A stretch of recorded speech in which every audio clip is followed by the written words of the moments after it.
Good morning, students. Students, we are doing the chapter Measurement and Motion. In this chapter, we did all the topics related to the chapter. Then we have started the exercises. In exercises, we did exercise A, which was fill in the blanks. Then exercise B, in which we have to write true and false.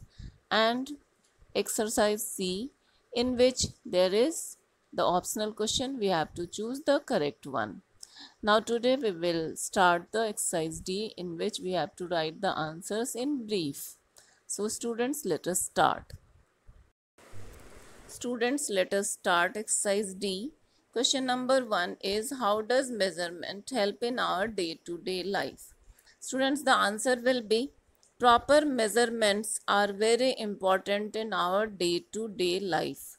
We cannot manage things just by guessing about different quantities.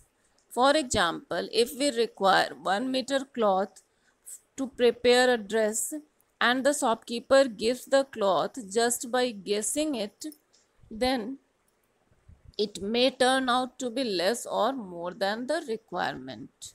In the first case, the dress would not get made, and in the second case, there would be a wastage of cloth.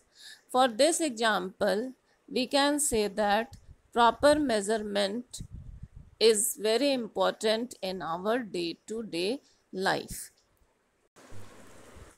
Question number 2. Which type of watch is used to measure time intervals in a 200-meter race?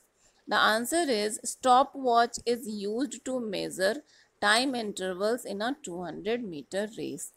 The third question is, when do we consider an object to be in motion? We consider an object to be in motion when it changes its position with respect to its immediate surrounding. Once again, students, we consider an object to be in motion when it changes its position with respect to immediate surrounding. Once again, we consider an object to be in motion when it changes its position with respect to the immediate surrounding. Answer number 4. The question is, name 3 different types of motion and give one example of each. 3 different type of motion, you have to write any 3. The first one is rectilinear motion, then curvilinear motion, then rotational motion, revolutionary motion, circular motion, periodic motion, and non-periodic motion, oscillatory motion. You can write any 3. If you will write rotational motion, then the example will be moving of the blades of the fan or rotation of earth on its axis, spinning of top also. These are the example of rotational motion. If you will write revolution, then motion of earth around sun. If you will write curvilinear motion, then the example will be the tip of the pen while writing. If you will write periodic motion, then again the rotation of earth, revolution of earth. And if you will write oscillatory motion, then movement of pendulum, swing. These are the examples of different type of motions. You can write any 3 from these examples.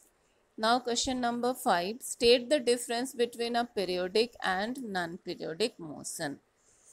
Now at first, periodic motion, a motion of an object which repeats itself after equal intervals of time. Periodic motion, a motion of an object which repeats itself after equal intervals of time is known as periodic motion.